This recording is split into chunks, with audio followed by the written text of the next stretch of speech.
All right, welcome to chapter 3 of your 2024 story. We've got a little further on the studio. We've got a little soundboard and our sign up here that has the chapter of each week and then your 2024 story. This week, we are talking about overcoming procrastination. And ironically, it's the end of the week. And I wasn't really putting this off, just had a lot to do before getting it done. And sometimes it can become overwhelming and we get busy and we don't get around to getting things done. So, we're going to talk about some different tools that we can do to help us get the things done that we want to get done. And there's an interesting thing because there are some personalities that may potentially procrastinate more than others. And although I think that that is true, and some of us have a tendency to procrastinate more than others, I remember hearing this years ago when someone said, well, I do better under pressure when I kind of am procrastinating and I leave it off. And I kind of have used that as a little bit of an excuse over the years as to why I may procrastinate some things. And I have tried to overcome that and because if anything, it just causes a lot more stress and not getting things done. So I have learned over the years that if I can get some things done ahead of time, it does alleviate a lot of stress. So not only do you not have the stress, but you also can accomplish and get more things done. So in chapter 1, we talked about setting the stage and then goal setting in chapter 2.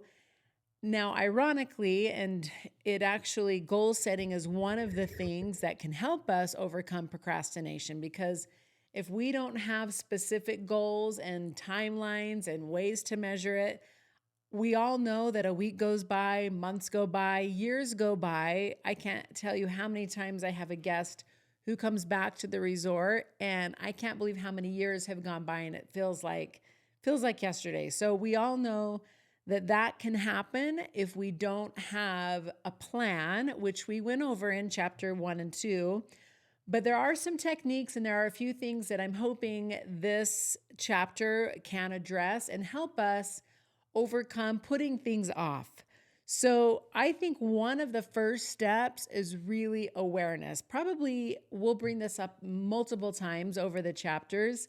If we're not aware that we are procrastinating and why we're procrastinating, it's going to be hard to change. So before anything, I think it's really important. And in this week's newsletter, we emailed out, I've got my 52 chapters here, but we emailed out some journal prompts on each of these different chapters. So this week's journal prompt took us through 6 different steps of reflection, writing things down, and reviewing. So really identifying patterns, when we tend to procrastinate, why we procrastinate. The number 2 in the journal prompt is the underlying reasons, which I really believe is a major reason why many of us do procrastinate. It comes down to there's a reason why we put things off. There may be a fear of failure. Perfectionism is a big one that I see. Fortunately, I haven't struggled with that over the years. In fact, sometimes, I think that I should care a little bit more. I'm like, oh, it's fine, it's good. I actually don't have a detailed eye to things looking a certain way, which oftentimes it looks messy and it takes multiple times until we get there, which you can look at several different ways, whether or not that's great or not. There are people that I really admire that seem to take more time, but do it once or maybe more than not 50 times. I feel like sometimes I do things multiple times until it's even just okay, maybe not even perfect. But oftentimes perfectionism will keep us from even getting anywhere. So you can't probably tell in our sign here, there's a lot of mistakes. If we zoomed in, you'd see like the paint chipped somewhere, the little strip was wavy, and I thought, you know what? I could wait and wait and wait, and then we're going to be into chapter 15, 16 before I even get any of these recorded. and the room's still not totally finished, but we're here. We're here for it. So I think that, the experience and the practice, yes, you may have to do things over multiple times, but you're learning as well. So another big reason why, and I know for me, this can be a big one, is overwhelm. So many times it feels like there's so many things that we don't do any of it. We just shut down and we become paralyzed. And that can be a big detrimental reason of why we procrastinate. So for me, it helps to talk it through. I know it really helps when I talk it through with Cam and I just let him know I've got to do this. And it's actually funny because oftentimes when I'm telling all of the things that have to get done, he's like, okay, so, what's the big deal? And for him, and I don't know if it's a guy thing, but he just doesn't get as overwhelmed. I feel like there's laundry, there's the kids' food, there's cleaning the house and picking up and organizing. And then there's work, and then there's family, and there's the kids' activities, and the list sometimes feels extremely overwhelming. But when you can talk it through, oftentimes I'm like, okay, well, let's tackle one thing at a time. And oftentimes Cam's like, well, I'll take that off your list. I'll take that off your list. And he can take almost everything off my list. And then I'm like able to just breathe a little bit. But a friend or an employee or a coworker or a family member, being able to talk through it, make that list. That's again in the journal prompt this week. I think it's also really helpful to understand the impact of the procrastination. I know for me, when I put laundry off and I don't do 1 or 2 loads a day, or I don't have someone else help me or the kids or Cam do the laundry, that's when the impact really is heavy at the end of the week, and that can become extremely overwhelming. So it does help when I know the impact of it and I realize, okay, when I don't go to the store or I don't meal plan or I don't do some of these little things at the end of the week or it becomes just the impact is not worth putting it off. So there's also the emotional impact, the physical impact of putting things off. We can keep putting off exercise, and I'm going to go into more detail on that. We can keep putting off making nutritional choices, but look at the impact that has. It's a lot. I do believe that visualization helps a lot. There's a lot of people who make the vision boards and just saying, okay, imagine a scenario where you didn't procrastinate. What would that look like? How would that feel? We actually have it's not a hypnotherapist. It's a hypnotherapist, not a hypnotist. I'm not saying that right, but a hypnotherapist who does almost exactly this. She puts you in a very relaxed state and guides you through the visualization to where you can now see yourself in different scenarios and talk yourself through and understand, which can be very impactful. I've had a lot of guests talk about how that was very impactful meeting with her and going through this visualization process. Also coming up with strategies, which we're going to talk through some of those. And then hopefully by the end of this podcast, I would like you to commit to one small task and then use some of these things that we're going to talk about to accomplish that task. So that's the journal prompt, but I want to go into the guidebook. There are 5 strategies that we have here that can help us overcome the procrastination. And this first one is probably my most favorite when it comes to almost anything. And I love the concept of simplifying. Break it down until it's so manageable that it's not overwhelming. Because if you have this ginormous project, again, you'll just be paralyzed and not be able to move forward. But if you can break it down and simplify it, exercise, for example, I think there can be so many solutions or thoughts or ideas of I want to be able to do this. And pull-ups is it's so funny that I thought of pull-ups because I have never been able to do a full pull-up. And I've seen a lot of different strategies, and the breaking down of it is just to hang for 5 seconds. And then the next day, hang for 6 seconds, hang for, and hang as long as you can, and then slowly build on that. And then, gradually build up to that full pull up. You can do that with push-ups or any type of exercise, but break it down rather than like, oh, I just want to be able to do 10 pull-ups. Let's start with just being able to hang and building up that shoulder strength, or maybe being able to accomplish just one. There's another example, and I will do this when it comes to feeding our family. I think, okay, I need to meal prep and I need to plan 5 meals or 7 meals. And honestly, I was like, you know what? Let's plan one. Because did I cook any last week? Let's start with one a week rather than 3 or 4 or 5. And our family oftentimes is out and about. Tonight we have a game and no one's even going to be around during mealtime. Now, and kids will probably grab things, and it's super frustrating when I make something and no one's around. So I found that, really it's a huge win for me if I can prepare 2, maybe 3 max meals a week for our family right now. So breaking it down to a lot smaller goals can really help just overcome that procrastination. So number 2 is setting clear goals. And we talked about that last week in chapter 2, the SMART goals, using the specific, measurable, achievable, relevant, and time-bound, which we again went through quite a bit last week in the podcast. So you can go back and listen to that, or again, just realize that those things and sticking to the goals that you did last week can really help overcome the procrastination.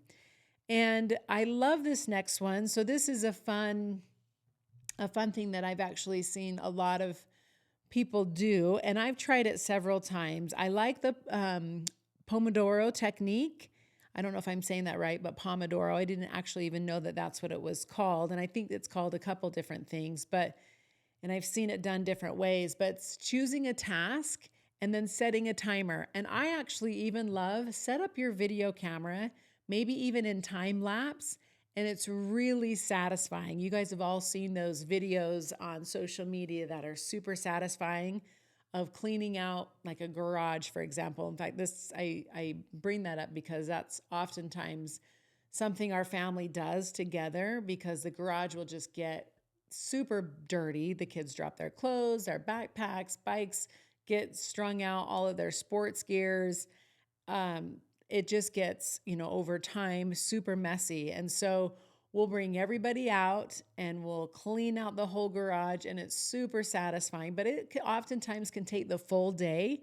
And I love the idea of setting a timer and work on that task for that 25 minutes and then take a 5-minute break. Our kids, oftentimes they get distracted. But if we set a timer and we tell everybody, okay, in 25 minutes, we'll take a break. And after 4 of those, sometimes we'll depends on how dirty and how messy the garage is, but sometimes we'll have it done before the 4th one. But oftentimes it's a 3 or 4 hour project, and we'll take a longer break after the 4th time and go get lunch or just relax or let the kids go do their own thing and then get right back into it. So that's a really great technique. Okay, so there's lots of different time management techniques, like setting a timer, time blocking, where you actually in your planner block out specific time blocks for specific activities.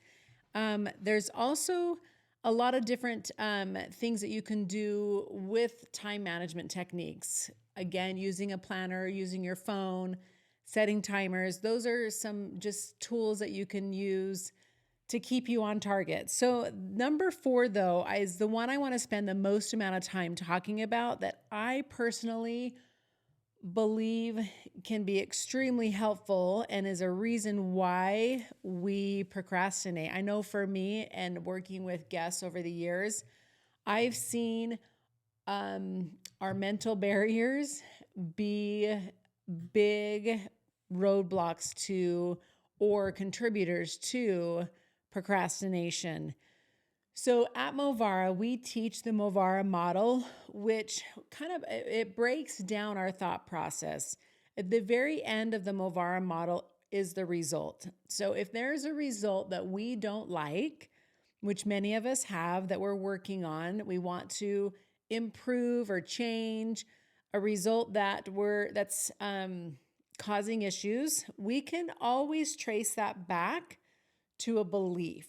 Now, we all have basic needs that need to take place. We have the basic need to just live, survive, shelter, food. We have the basic need to be loved. We have the basic need to feel important and have purpose.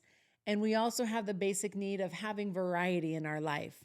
So if those basic needs are not being met, there's going to be pain. There's going to be physical, mental, emotional, physical or pain. And again, if we have a result that we don't like, then we can trace it back to a belief that's trying or that's to fulfill a basic need. For example, if I believe that exercise is good for me, I'm probably going to choose to exercise, which is going to give me the result that is going to improve my health, maybe manage my weight. That's going to fulfill the basic need to live, to have purpose, to possibly feel or be able to love myself more, love others, and to be loved, and fulfilling those basic needs. So what I have found, and again, myself have identified some incorrect beliefs that oftentimes cause the procrastination. So if I'm putting something off and I continue to put it off, again, being aware of why, asking yourself why, oftentimes can lead us to finding fear. Again, we talked about overwhelm, perfectionism, lack of motivation, or also decision fatigue. As oftentimes it's like, I am so tired of even just making decisions. So I want to talk about 3 areas: exercise, nutrition, and mindset, which is the 3 areas that we address at the resort, and give some examples of some possible beliefs that you may have that could be contributing to your procrastination.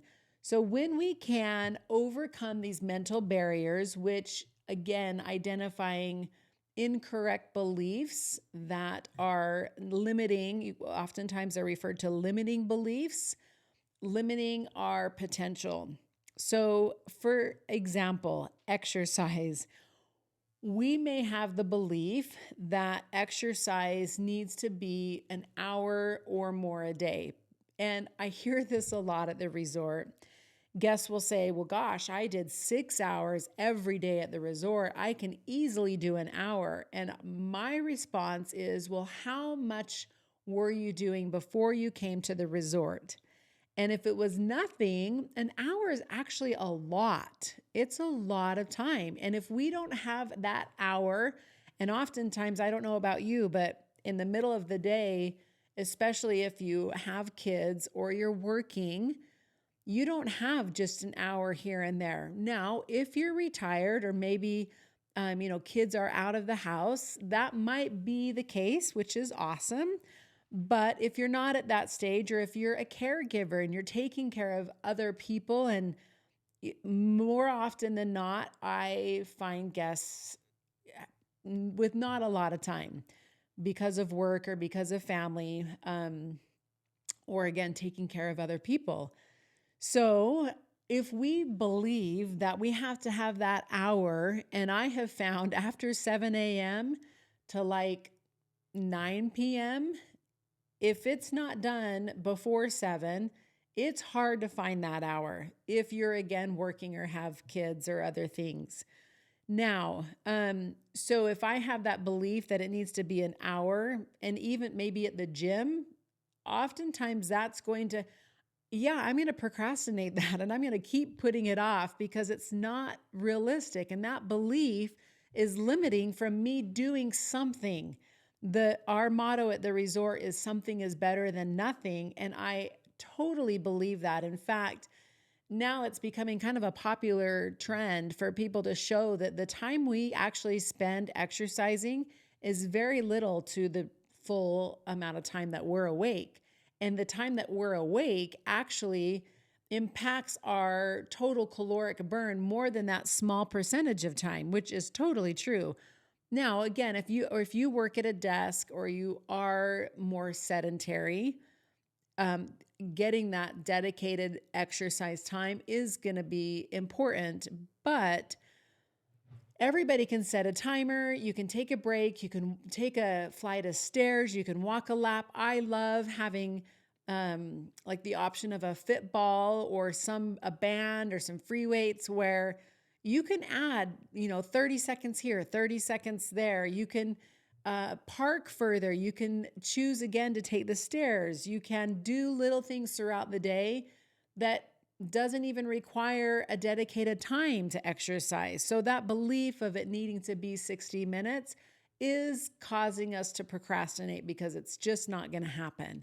So we have to, and I had a guest the other day say, well, I have to be to work at 7 a.m. and I don't get home till 7 p.m. And I'm like, I don't blame you. I wouldn't want to do it before or after. Some are, enjoy getting up at 4 or 5 a.m., which is amazing. And there's been several periods in my life where that was the normal. And I would do something super early, which I did love. And maybe one day I'll get to the point where I'm back to that. Right now, our kids I've got 4 teenagers and we're up to 11, sometimes midnight, and it's challenging. Now, could I? Sure. But would I be? I don't know. That's a whole nother topic in this discussion because getting up early and getting it done is awesome. And getting into that habit and going to bed early. So if you get home at 7 and you do have the discipline and the means and the ability to be able to go to bed early, then getting up early would actually be a really great option. And it doesn't have to be 60 minutes. It can be, I always tell guests, literally 20 minutes a day will give you the health benefits that of why we really do exercise, to lower our heart disease risk, to lower our cancer risk, to lower the risk of having diabetes, all of those health diseases with just 20 minutes of activity a day can be cut in half, if not even more. So 20 minutes a day, it can be 10 minutes in the morning, it can be 10 minutes at night. So getting rid of the belief of this all or nothing mentality of it has to be a certain way is really causing us to procrastinate and not do things. The belief that exercise has to be challenging and hard, that my muscles should burn, that my heart rate should be really high and I shouldn't be able to breathe. We see these super motivated athletes push themselves. Now, I'm not going to say that I don't believe in that because I absolutely do believe we can physically do more. But for me personally, if I have this expectation of having, in fact, this is a really great example. A lot of people love to wear watches that track your heart rate and your speed. And that just started stressing me out. I would wear that and I literally started dreading even going to exercise because I'm like, I got to beat my time. I've got to have my heart rate up. And trying to keep a certain pace. I'm not a fast runner. Now I could be if I wanted to work at it, but I started to dread it and I just stopped wearing my watch. And I have found that for me, again, personally, some people are driven by that. And I say, if that's something that does motivate you, do that. But for me, when I go without any expectation, so my only expectation is to just actually get out the door and start walking and allow myself 10, 15 minutes. And if some days, in fact, I used to share this a lot. It was, gosh, several years ago, I think 15 or so years ago. And we were training for my first and only marathon. And I may do another one, but it's been several years. And I didn't, again, we're training and we were supposed to be doing a long run that day. And I was so tired and I thought, how in the world am I going to do this? And I was like, you know what? I'm just going to go and I'm going to do my best. And that was my best run ever. And I thought it's so interesting how mentally we psych ourselves out. So I like to personally not have the expectation. And then oftentimes I feel great and I do push myself. One of my favorite things that happens at the resort, guests realize and are reminded really of what we're actually capable of and that we can do more. So having the expectation that it has to be hard, one, get rid of those expectations if that is what's causing you to procrastinate. And again, but realizing and knowing that we can and allow ourselves to push ourselves. Also, but the belief that exercise or that we have to do certain activities. So I started with step aerobics. I did kickboxing, spin, toning. CrossFit has been really popular and still kind of is. And sure, yes, a lot of people have seen great results, but it's because they started doing something. But they're like, oh, CrossFit was the answer. Well, something else can be the answer. I've heard, yoga, Pilates, swimming is amazing, bike riding. So it is important to do, I always say this, not necessarily something you love, which if you love something like pickleball has been a fun new activity that a lot of people have gotten into. And if you have something that you love that you are willing to do most days a week or, 3 to 4, 5 days a week, do that activity for sure. But don't wait till there's something that you do love, because sometimes for me, it's something you're willing to do and you hate the least. So for me, walking, getting outside is the activity that I'm willing to do that and I shouldn't say hate the least, but I'm more willing to do than something else. You don't even have to be in workout clothes. So that's a belief that it could be holding you back and causing you to procrastinate. There's a lot of push on strength training, which is great. And again, if that's something you enjoy, but it doesn't have to be heavy and it doesn't have to be at a gym and it can be with bands, or it can just be it can be hiking that's going to strengthen your muscles. It can be body weight exercising, but walking in and of itself is fabulous. So having the belief of we need to be doing all of these things oftentimes causes us to do nothing and put things off. So let's stop procrastinating, get rid of those beliefs, and just start with doing something. Okay, I want to go into nutrition beliefs. This is a really, really big one. Holy cow.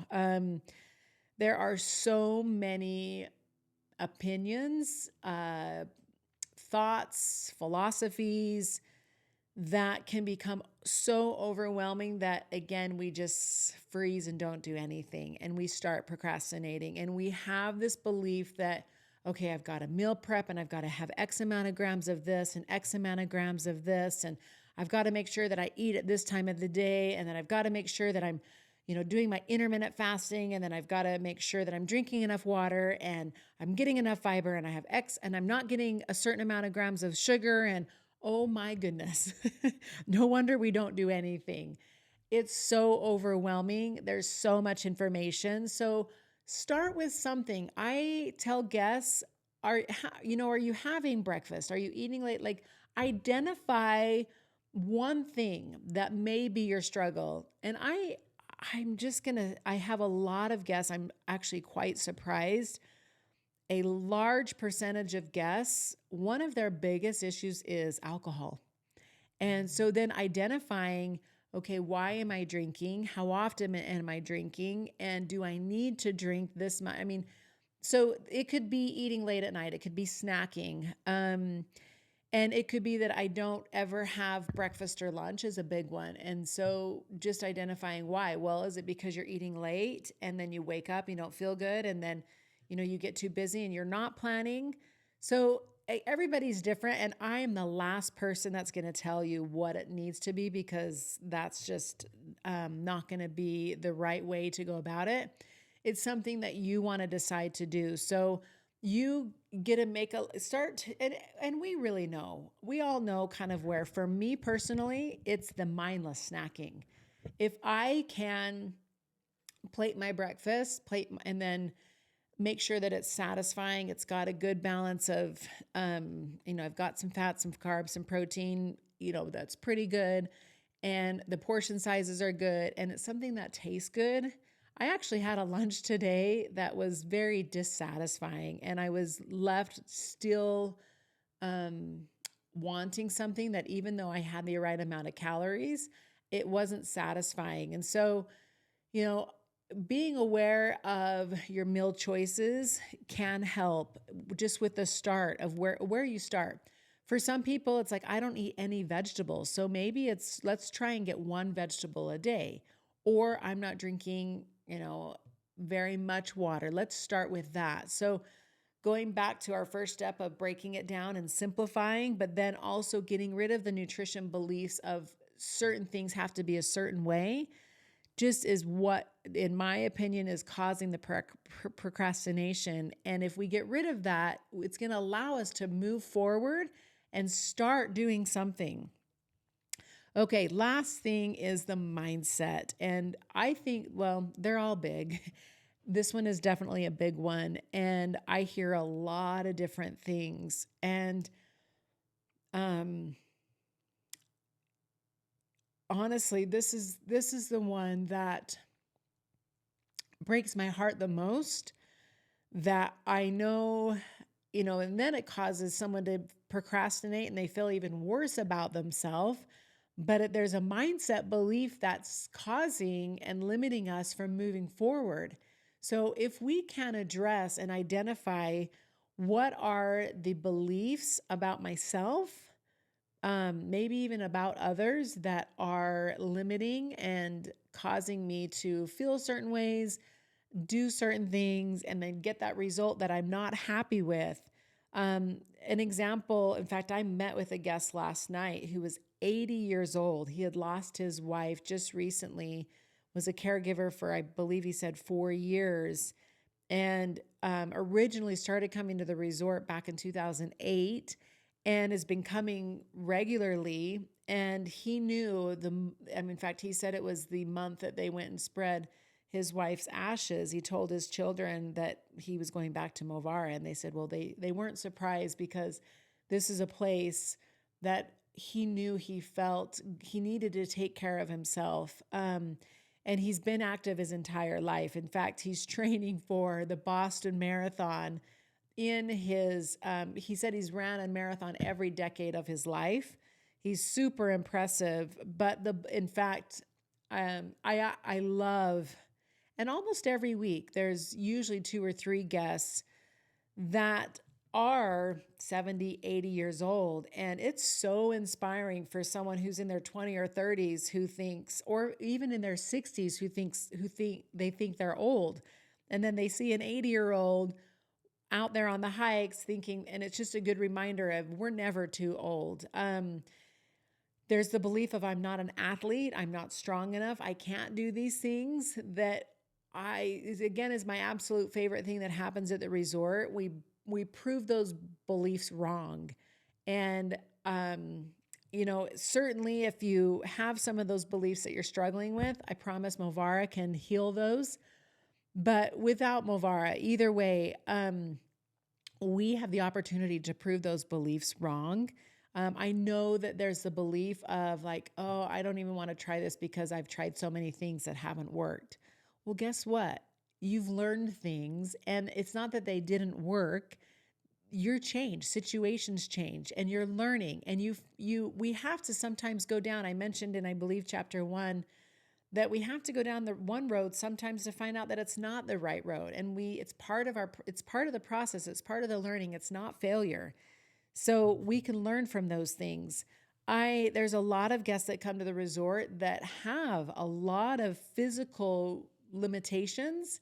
And oh my goodness, do I ever love them realizing that I may not be able to do this, but guess what I can do? There are so many options, and we have got to get rid of those beliefs because it's not helping us. It's not helping us progress.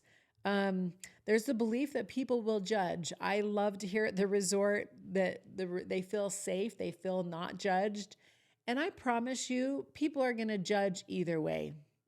And that's them. That's on them. And we cannot, if we allow ourselves to worry about that, it's a self-sabotage technique. It's like, oh, they're going to think this, they're going to think that. And I love to, with my kids and even with myself, ask myself, well, what would I think that about them if they did this? And I'm like, well, no, I wouldn't think that. If somebody was struggling, would I think like, oh my gosh, I can't believe they're doing this or can't do this? No, I would be, wow, that's amazing that they're trying. And so the fear of being judged is a big one, or that they're going to look dumb or look a certain way. There's a lot of those beliefs that get in our way that really are one of the biggest culprits to us procrastinating.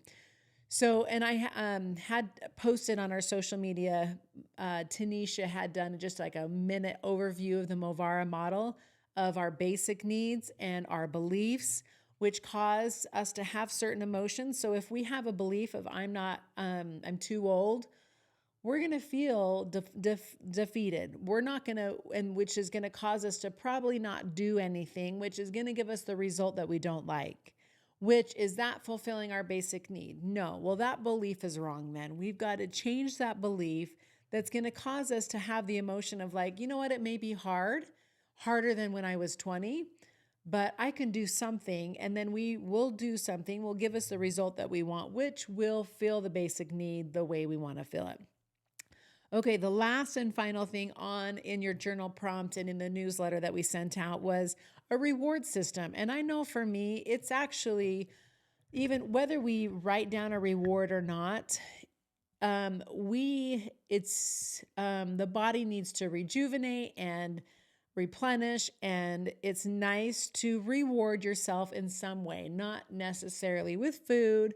It might be early to bed or a bath or just relaxing, turning on a show if that's something that you like.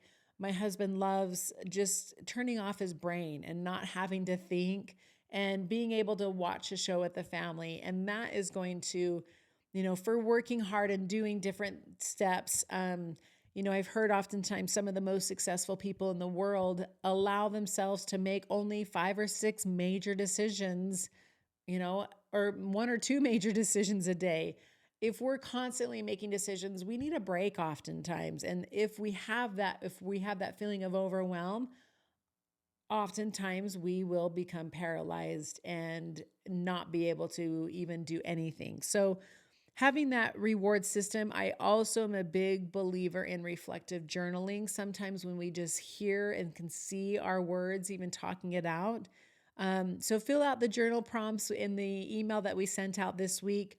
I'm really excited for some of the different chapters coming up.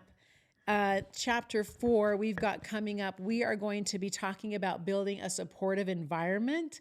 I'm super excited about this because I believe that if we can set ourselves up to be more successful, we're going to be more apt to do things. So setting up your physical environment, and not just your physical environment, but your social environment. And next week, we're going to go through an audit of each one of these different categories so that we can set ourselves up to succeed with our environment. So if you're not getting the newsletter, you can go to our website. I'll put a link. We'll also have it in our social media, on our alumni page as well. So each week, each Sunday, we've been sending out a newsletter that has these journal prompts, that has a workbook of each of these chapters. We're now close to chapter 4 of 52 weeks. Again, each week will be one step to help you really write the story that you want to be writing and living. And I love the idea of addressing procrastination, because I know it can be something that a lot of us battle with daily, and it can just feel, it's not a good feeling to feel like, okay, I can never get something done. So those are feelings that we don't need. We're probably not going to eliminate them completely, but just being aware and identifying can help us overcome that procrastination. So I hope you are enjoying the 52 weeks. Again, watch for the newsletters. We are a little bit behind and we're trying to catch up. Certainly trying not to procrastinate with the different posts on social media. So watch for those to improve. We're going to be posting different quotes for the chapters, journal prompts. We actually are going to be we have a journal prompt template that we'll be having, and we'll put the last chapters 1, 2, 3 as well. And we should have that this week for chapter 4. So thanks for joining. We're really excited about these 52 weeks.